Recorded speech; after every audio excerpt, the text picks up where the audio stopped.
ଅନେକ ଦିନ ତଳର କଥା। ଗୋପାଳପୁର ଗାଁକୁ ଜଣେ ବାବାଜୀ ଆସିଲେ। ମୁଣ୍ଡରେ ଜଟ, ଦେହରେ ଗେରୁଆ ବସ୍ତ୍ର ଧାରଣ କରି ଗାଁ ଭିତରକୁ ପ୍ରବେଶ କଲେ।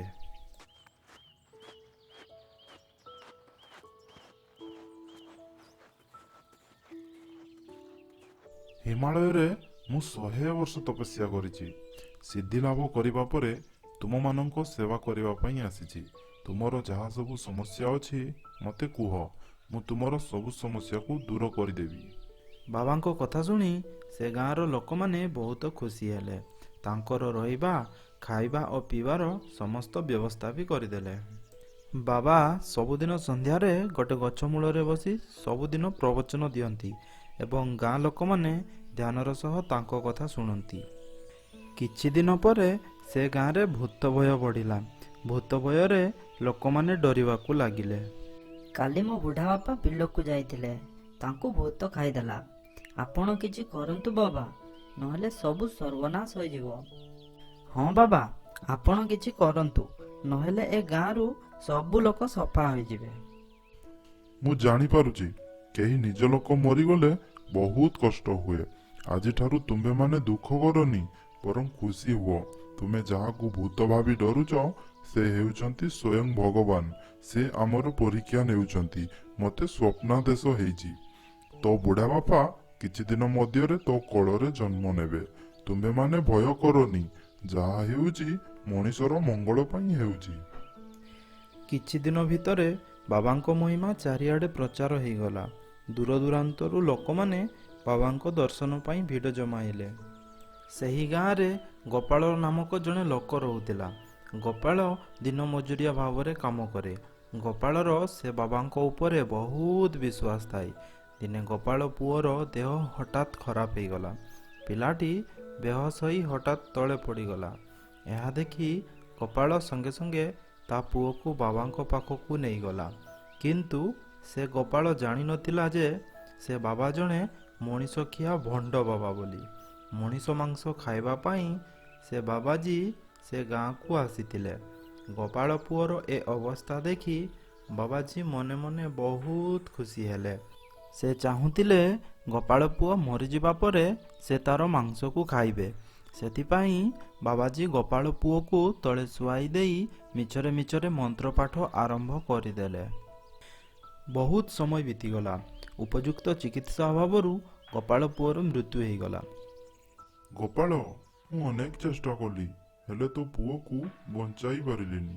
ତୋ ପୁଅ ମରିବା ପୂର୍ବରୁ ମୋ କାନରେ କହିଦେଇ ଗଲା, ସେ ତୋ ସ୍ତ୍ରୀ ଗର୍ଭରେ ଆଉ ଥରେ ଜନ୍ମ ନେବାକୁ ଚାହୁଁଛି। ତୁ ମୋଟେ ବ୍ୟସ୍ତ ହୋନା, ତୋ ପୁଅ କିଛି ଦିନ ଭିତରେ ତୋ କୋଳକୁ ଫେରି ଆସିବ। ଏବେ ତୋ ପୁଅକୁ ଶ୍ମଶାନକୁ ନେଇ ପୋତି ଦେ। ଗୋପାଳ ତା ମଲା ପୁଅକୁ ମଶାଣିକୁ ନେଇ ଗୋଟେ ଗାତ କରି ପୋତିଦେଲା।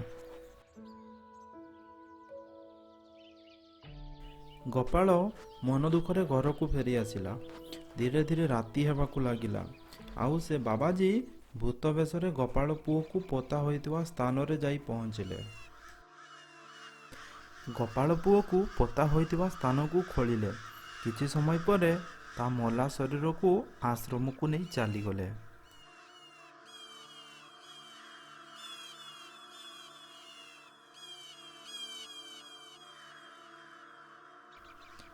ବାବାଜୀ ସେ ଆଶ୍ରମରେ ପହଞ୍ଚି ସାରିବା ପରେ ସେ ପିଲାକୁ ପୋଡ଼ି ତାର ମାଂସ ଖାଇବାକୁ ଲାଗିଲେ।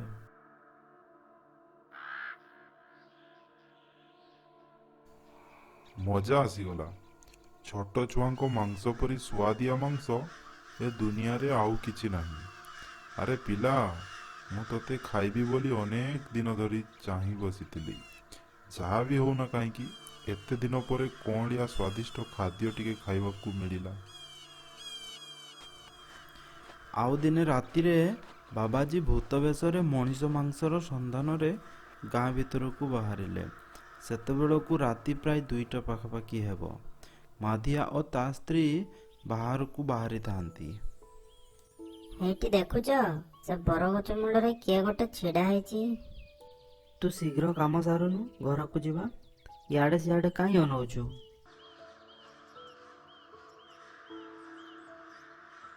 ଏଇଠି ଦେଖ ବା, ସେ କ'ଣ ଆମରି ଆଡ଼କୁ ଆଉଛି। ରଘୁଆର ସ୍ତ୍ରୀ ସେ ଭୂତକୁ ଏତେ ପାଖରୁ ଦେଖି ବେହୋସ ହୋଇ ତଳେ ପଡ଼ିଗଲା।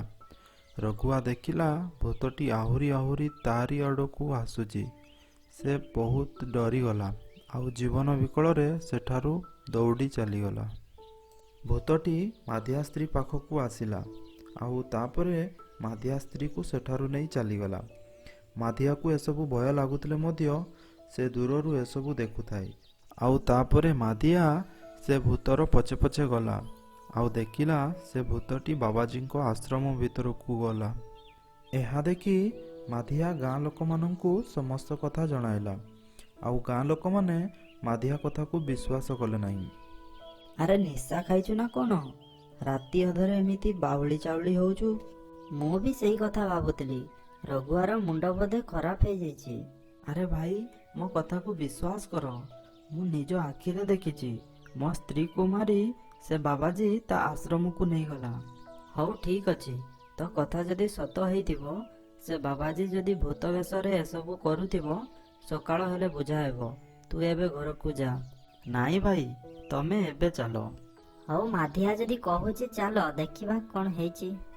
ଗାଁ ଲୋକମାନେ ମାଧିଆ ସହିତ ମିଶି ବାବାଜୀ ରହୁଥିବା ଆଶ୍ରମ ପାଖକୁ ଗଲେ ଆଉ 2 ଜଣ ଲୋକ ଯାଇ ଦେଖିଲେ ବାବାଜୀ ମାଧିଆ ସ୍ତ୍ରୀକୁ ପୋଡ଼ି ତାର ମାଂସ ଖାଉଛନ୍ତି।